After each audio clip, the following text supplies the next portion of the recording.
is, just trying to kind of get a sense of the people in the audience. Who is in college?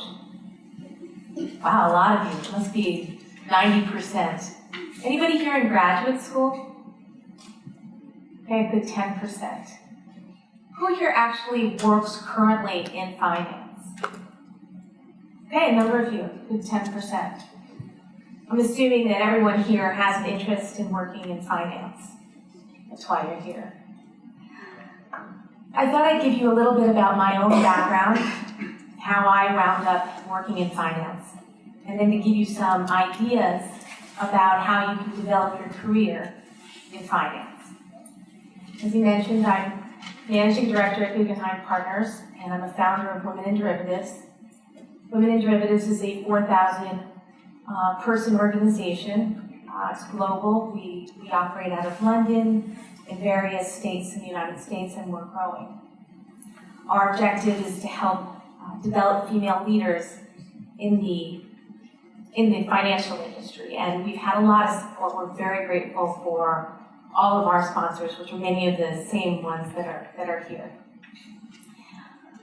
I remember, very similarly, I was 15. I don't know how that happened, but nobody took me to MIT to do this. I remember just being very anxious. What am I going to be when I grow up? How do you know? How do you know? Now, some people are granted with this gift that they know from when they're 4 what they're going to do. But I didn't have any idea, and I was very worried about it. And I feel like that must be a similar type of thing, because my 9-year-old asked me the other day, how does this money thing work? How do I get a job, and then they pay me, and then I go? So when I was in college, I really had no idea. They said, choose a major, because what you said, it's going to be, a long 9 days. And I thought, what if I choose the wrong one? What if I choose the wrong major? It's over. And I saw a flyer on the floor next to this door, and I picked it up, and on the front page was a picture of an indigenous forest person in Ecuador. And it was a 3-week trip, and I decided, I'm going to go to Ecuador. Maybe I'll get some insight into what I'll do. And it was $1,800. I had to figure out how to get the money. I didn't want to ask my parents because they never let me go to the Ecuadorian Amazon. So I saved up my money, I purchased it, I went there, I came back, I still had no idea what I wanted to do. So I graduated from college, and in the process in college, I had actually done some research about Ecuador, where I contacted people, and I asked them about Ecuador. And so I thought, I'll call them. Maybe they'll tell me what I can do. And I called them, and I said, I really want to move to Ecuador and live with an Amazonian Indian tribe. Do you think that's possible? And they all said no. Shocking. But then one person said yes. So I decided to move to Ecuador and live with an Amazonian Indian tribe for 2 years. And it was a great experience, and I really felt like I was enriched. And then I realized I really missed hot water. I was really tired of mosquitoes. And I missed cottage cheese. I haven't had cottage cheese since I've been back, but I missed cottage cheese. So I moved back, and I went to law school, thinking I'll connect it, right? Because lawyers, they can do lots of international legal work, right? No, there's not an international legal system. So what am I going to do now? What am I going to do? So literally, I was reading the Wall Street Journal, and it said, there are a lack of lawyers that understand derivatives. I'm like, done. I'm going to do derivatives. So I interviewed with law firms, and they said, we don't just hire people to do derivatives.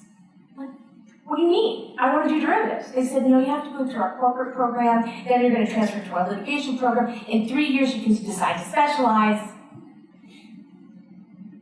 I called every single person that I could find. Literally, listen, I want to work in derivatives. Do you know how I can work in... Sorry, ma'am, please don't call this number again. I luckily got a job at Merrill Lynch on the trading floor in the derivatives, in equity derivatives, and it was really exciting. So fast forward to what I do today. Now, I'm a regulatory lawyer and a private fund lawyer. And When the market crashed, as we heard about 2008, I had to reinvent myself. What was happening in the world? And I looked at the regulatory environment, and it's been extremely interesting. I know some people hear regulations and they're like, oh my gosh, the most boring thing in the whole world. But when you hear about policy and people putting their ideas together and political influences and market participants and arguing in Congress and having it turn into a statute, and then the rules follow out, it's been a really interesting journey. And I think now, when I think about what people should be doing, think about demand. What's out there right now? Dodd-Frank alone has close to 400 rules that it's created. And they haven't even been implemented yet. I think 300 have, roughly. And that's led to this incredible amount of opportunity for you guys. Right now, you are sort of on the cutting edge. As people, it takes a long time. So I've been active for 20 years, and I think this is one of the most exciting times. All of these laws have to turn into something. Somebody's creating an exchange, which is terrific. But in asset management, for example, you have compliance, you have operations, you have technology, you have risk management, you have policy people, you have people following market structure. There are so many rules right now that if there's not one that you can't find sort of interesting, maybe you shouldn't be in finance, because it's incredibly interesting.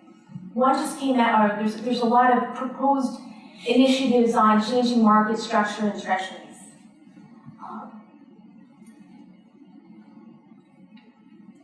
The other thing I really want to emphasize is the relationship part of being in finance. I started Women in Derivatives, and it's been enormously helpful. Just last week, I literally talked to people that I talked to 20 years ago to help me either develop something or learn something. And that relationship, part of Wall Street, what people call networking, is really important. You're going to reinvent yourself your whole career. It's not just a one-step thing. You're going to start off maybe in the Ecuadorian Amazon and find out that you're a regulatory lawyer 20 years later. You're not going to make a wrong decision. You're going to just make a decision and go for it. So relationships are really important.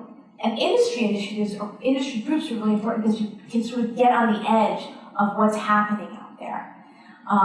We just had an event last week on the election cycle of 2016 and what it means for the financial industry. Because whoever's elected is going to appoint people, and those people are going to make decisions. And that's going to have an impact on the industry. The one before that was on FinTech, with Blythe Masters talking about changes. So I think there's a lot of opportunities right now in regulations, and I think you should build your relationships. I also wanted to just mention FinTech.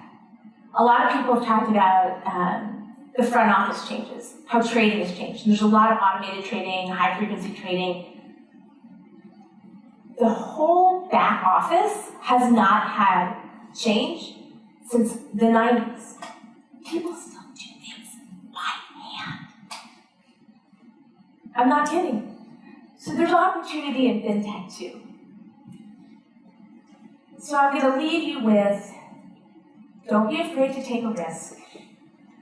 Make sure you make your own opportunities. You're going to start somewhere, maybe at the bottom, then you'll move up to the middle, you'll keep going, you'll work hard, and no decision is permanent. And make sure you foster your relationship.